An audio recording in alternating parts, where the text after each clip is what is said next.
Suge tried to destroy my record company with the help of others. He had me look over the edge, show me how high I was up there. You're scared? I needed to wear a diaper on that day. I was very scared. They paid $1.4 million to get Tupac out of prison, and the whole world thought it was loyalty. Fans believed it was love, brotherhood, and support. But nobody talked about the deal behind that handshake. Nobody talked about the contract that came with that money. That one decision slowly took control of Tupac's life. Just 6 months later, Tupac was shot and killed while sitting in the passenger seat of Suge Knight's car. For decades, people whispered about the truth, but now the artists themselves are finally telling their side of the story. Snoop Dogg, whose real name is Calvin Cortazar Brodus Jr., was not just another rapper at Death Row Records. He was one of the main reasons the label became powerful. When his album Doggy Style dropped in 1993, it shocked the music industry. It went quadruple platinum almost instantly. Snoop became the face of West Coast rap. His calm voice, smooth flow, and relaxed style made him different from everyone else. He represented a whole generation of young people who connected with his sound and lifestyle. To the outside world, Snoop Dogg looked like... When I was on Death Row Records, we made a lot of fucking money. But Suge Knight controlled it all. Everything was in his name. He distributed the money, he passed it out, he gave you what he felt you should have. We got a lot of money, but it may not have been what we supposed to have.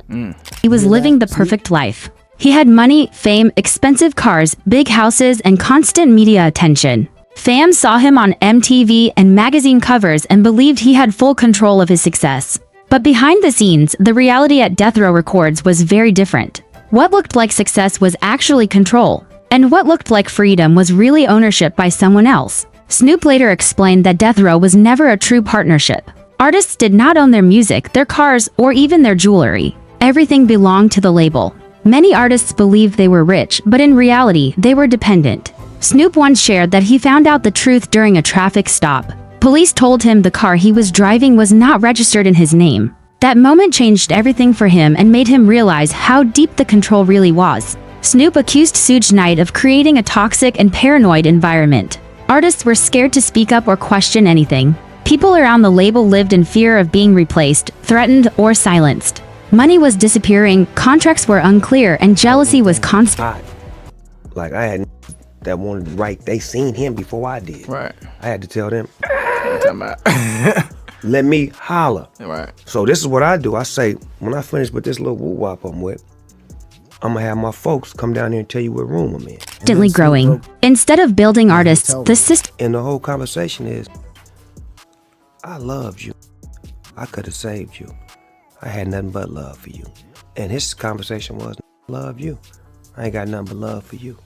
Why did you try to get me pop when you loved me? You know what? I forgive you. I ain't gonna do nothing to you. System was draining them. This pressure slowly destroyed trust inside the label. When Tupac joined Death Row, the situation became even more intense. After being bailed out of prison for $1.4 million, Tupac signed a deal that forced him to work non-stop.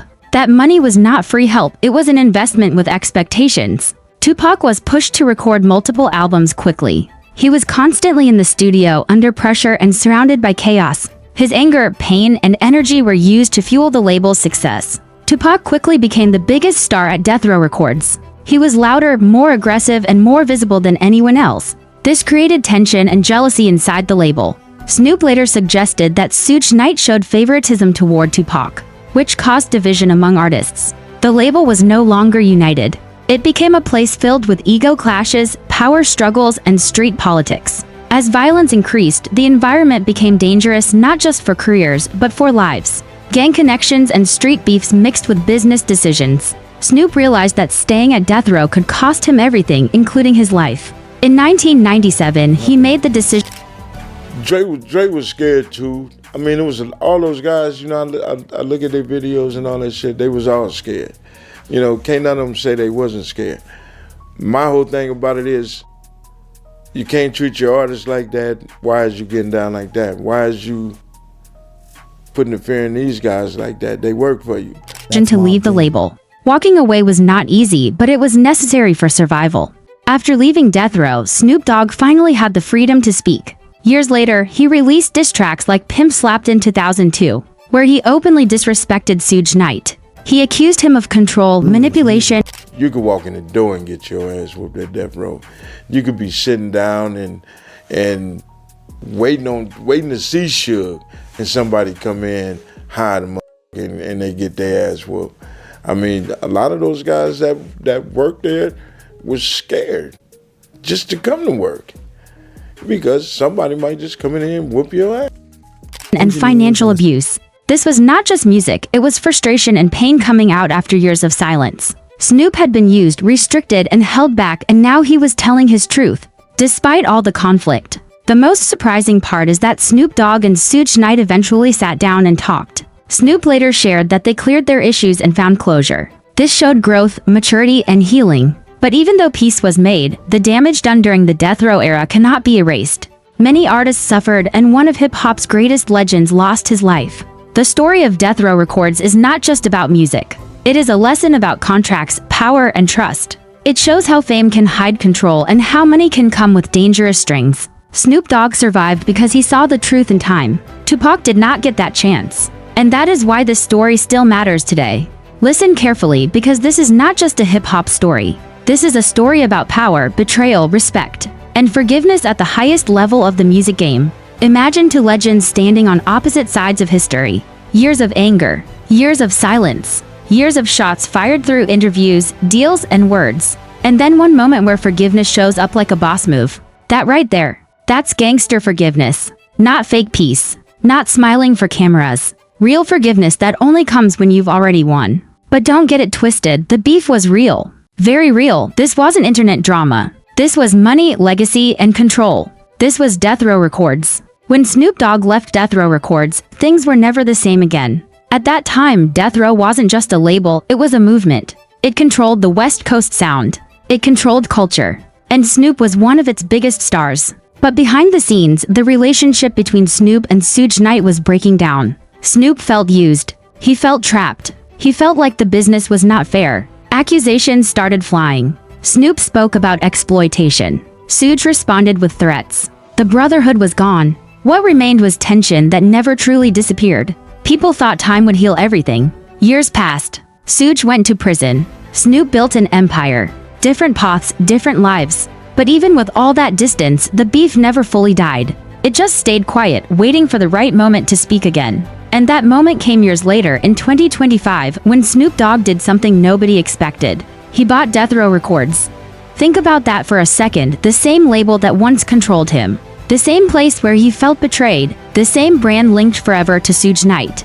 Snoop now owned it. That was not just a business move, that was history being rewritten. But instead of peace, the old tension came back up to the surface. Suge Knight criticized the deal publicly. He questioned Snoop's role, he questioned his intentions. And Snoop didn't stay quiet. He fired back with a simple message: shut your mouth. No long speech, no explanations, just a clear line in the sand. The beef was still alive. Now, to understand how deep this really goes, we have to talk about the doctor himself. Andre Romo Young, the man the world knows as Dr. Dre, one of the greatest producers of all time. The mind behind the sound, the architect of West Coast hip-hop, back in 1991. Dr. Dre helped co-found Death Row Records alongside Suge Knight, the DOC, and Dick Griffey. At that time, Dre wasn't just making beats, he was building an empire. Dr. Dre's vision shaped everything: the sound, the artists, the image. Without Dre, Death Row would not have been Death Row. But even Dre couldn't escape the problems that came with power and control. Just like Snoop, Dre eventually left the label. And when he left, it wasn't peaceful either. Lawsuits followed, accusations. Suge tried to destroy my record company with the help of others, Dre. So right now we're getting everything back together and we finna come out,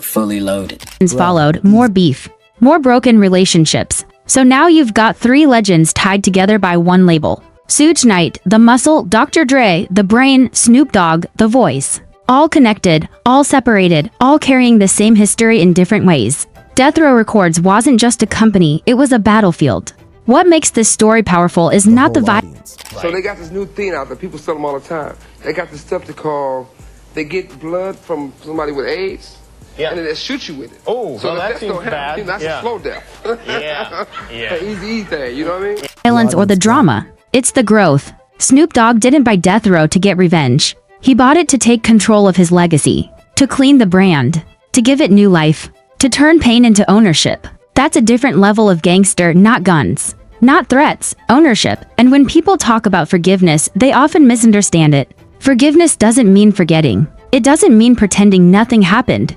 Forgiveness means you're no longer controlled by the past. When Snoop took ownership of death row, he proved he had moved past anger. He didn't need Suge's approval. He didn't need validation. He had already won.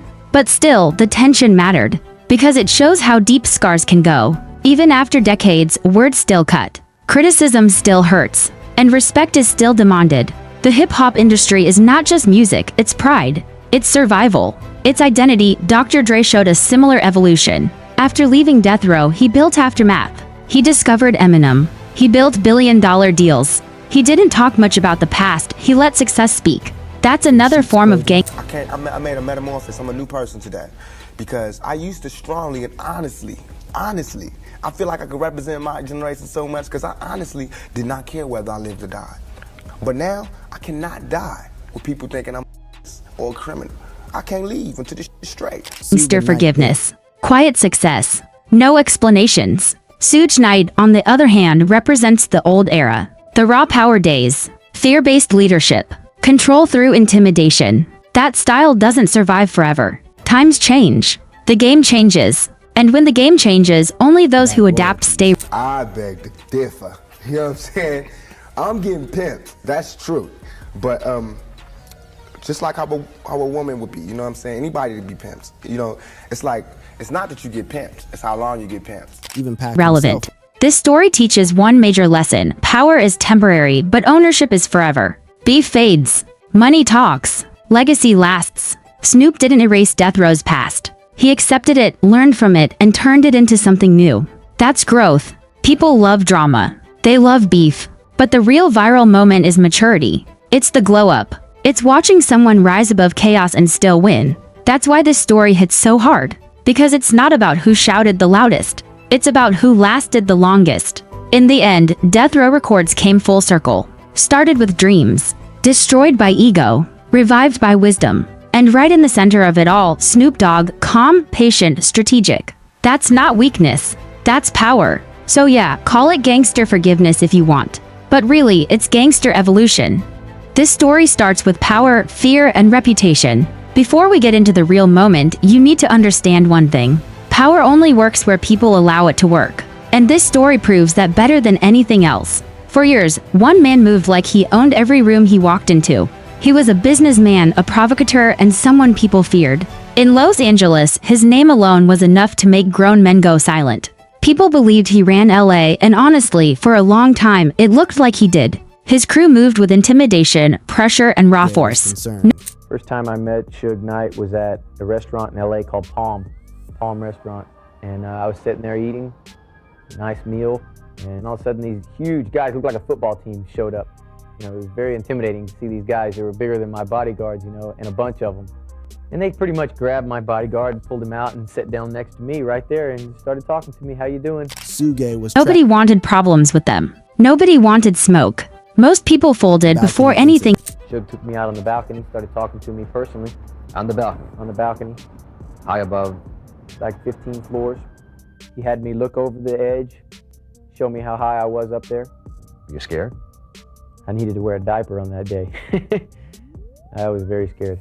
Even happened. And that fear followed him everywhere he went. Or so he thought. Now here is where the story gets interesting. One day, that same LA energy tried to travel. His entourage came down to Miami thinking the rules were the guy that Suge Knight brought over there that was an acquaintance of mine that had nothing to do with that song.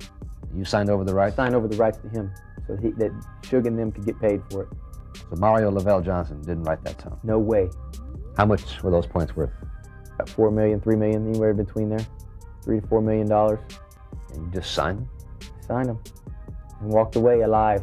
The guy that the same everywhere. Same fear, same control, same results. They believed intimidation worked the same in every city. They believed people would step aside just like they did back home. But Miami was different. Different culture.